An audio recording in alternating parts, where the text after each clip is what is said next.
বর্তমানে হস্তমন্থন থেকে বাঁচার জন্য কিছু অ্যাপ পাওয়া যায়।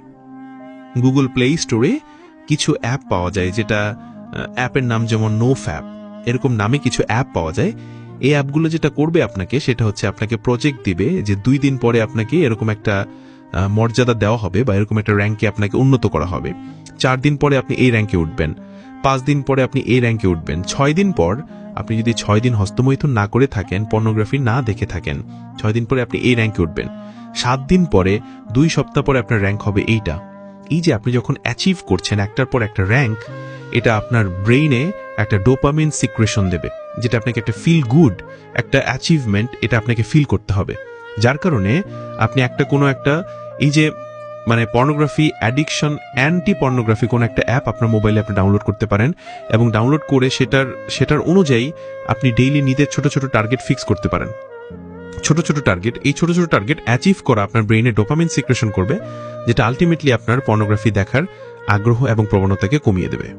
একটা জিনিস খেয়াল করে দেখেন, আমরা কিন্তু এখানে অনেকগুলো সলিউশন দিয়েছি। কোনো একটা সলিউশন ফলো করে আপনি কিন্তু এখানে সফল হতে পারবেন না। এই সবগুলো মিলিয়ে আপনাকে চেষ্টা করতে হবে। সবগুলো মিলিয়ে চেষ্টা করার পরও আপনার রিল্যাপস হবে। রিল্যাপস কাকে বলে? যে হয়তো কখনো আপনি শয়তানের কাছে হেরে গেলেন, হ্যাঁ, কখনো আপনি শয়তানের ওয়াসওয়াসায়, নফসের প্ররোচনায় আপনি আর পেরে উঠলেন না, হ্যাঁ, আপনার দ্বারা আবার গুনাহ হয়ে গেল। এরকম হবে, এরকম হতে পারে, কিন্তু আশা হারানো যাবে না, ঠিক আছে না? আমরা এটা আমাদের গত পডকাস্টে আলোচনা করেছি যে আল্লাহর রহমত থেকে নিরাশ হওয়া, এটা আমাদের আলেমরা বলেন এটা কুফর।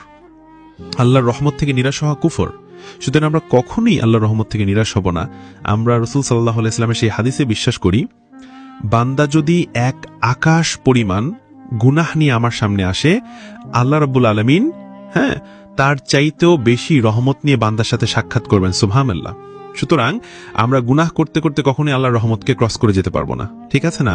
আপনি যদি মনে করেন যে না, আমি তো জীবনে বহুবার তওবা করেছি, আমি আবার কেন তওবা করব, আর আমি তো গাদ্দার, বারবার আমি কথা দিয়ে কথা রাখি না, ঠিক আছে না? এরকম এই কথাটা শয়তানের পক্ষ থেকে।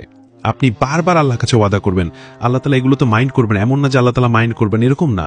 বরং ব্যাপারটা এরকম যে আমি বারবার আল্লাহর কাছে তওবা করব, এবং আমার শাইখ বলেন যে তওবার অভ্যাস তৈরি করা।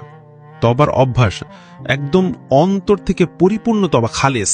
এমন না যে আমি তওবা করলাম কিন্তু মনের মধ্যে আছে যে আমি আবার গুনাহ করব, না, বরং প্রতিবার এক কঠিন তওবা আমার অন্তরের মধ্যে থেকে আসবে। তাহলে পর আল্লাহ রাব্বুল আলামিন আমাকে প্রতিবারই মাফ করবেন। আরো কিছু জানার থাকলে ভিডিওর নিচে কমেন্ট করতে পারেন।